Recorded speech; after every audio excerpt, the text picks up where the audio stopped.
ಕೂಲಿ ಅಂತಾರಲ್ಲ ದುಡ್ದಷ್ಟು ಕೂಲಿ ಕೊಡ್ಬೇಕು, ಹೆಚ್ಚಿಗೆ ತಗೊಂಡ್ಕೊಂಡ್ರೆ ಅದು ಹಂಗ ಹೋಗ್ಬಿಡ್ತೈತೆ. ಹಂಗ ನೀವು ಗುಂಪಿ ಹಾಕ್ರಪ್ಪ ಅಂತ ಹೇಳ್ತಿದ್ರತ್ತ. ಗುಂಪಿ ಹಾಕಿದಂದಾಗ ಏನ್ ಗುಂಪಿ ಹಾಕುದ್ರಿ? ಮಣ್ಣನ್ನು ಗುಂಪಿ ಹಾಕುದ್ರಿ.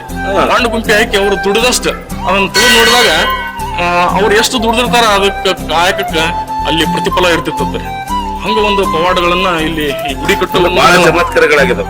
ಅಂದ್ರೆ ಪವಾಡನ ರೀ, ಅಮ್ಮನ ಲೀಲೆಗಳ ಪವಾಡ ಹಾಕೋತನ. ಈಗ ಅಂದ್ರೆ ಅವರು ಇವತ್ತು ಪೂರ್ತಿ ಮುಂಜಾನೆ ಸರಿ ಮಟ್ಟ ಕೆಲಸ ಮಾಡಿ ಅಲ್ಲಿ ಮಣ್ಣಿನ ಗುಂಪಿ ಇರ್ತಿತ್ತು. ಆ ಗುಂಪಿಗೆ ಹೋಗಿ ಕೈ ಹಾಕಿದ್ರಂದ್ರ ಅದು ಯಾರು ಜಾಸ್ತಿ ಕೆಲಸ ಮಾಡಿದ್ರೆ ಜಾಸ್ತಿ ಹೆಚ್ಚಿಗೆ ರೊಕ್ಕ ಸಿಗ್ತಿದ್ರಿ, ಕಡಿಮೆ ಕೆಲಸ ಮಾಡಿದವ್ರಿಗೆ ಕಡಿಮೆ ರೊಕ್ಕ ರೀ. ಬರೀ ಆ ಮನೆ ತೆಗೆದ್ಬಿಟ್ರೆ ರೊಕ್ಕ ಕೊಡ್ತಿದ್ರು. ಸ್ನೇಹಿತರೆ, ಎಂತ ಒಂದು ಪವಾಡ ಅಮ್ಮನ್ ಮುಂದ್ರ ಎಲ್ಲರೂ ಕೈ ಒಳಗೆ ರೊಕ್ಕ ಕೊಡ್ತಾರ. ಆ ರೊಕ್ಕ ನೀವ್ ಸ್ವಲ್ಪ ಕೆಲಸ ಕಡಿಮೆ ಮಾಡಿ ಅಪ್ಪ ಸ್ವಲ್ಪ ಕಡಿಮೆ ರೊಕ್ಕ ಕೊಡ್ತಾರ. ಆದ್ರೆ ಇಲ್ಲಿ ಏನು ಚಮತ್ಕಾರ ಇತ್ತಪ್ಪ ಅಂದ್ರೆ ಮಣ್ಣಿನ ಗುಂಪಲ್ಲಿ ಇರ್ತದಂತ.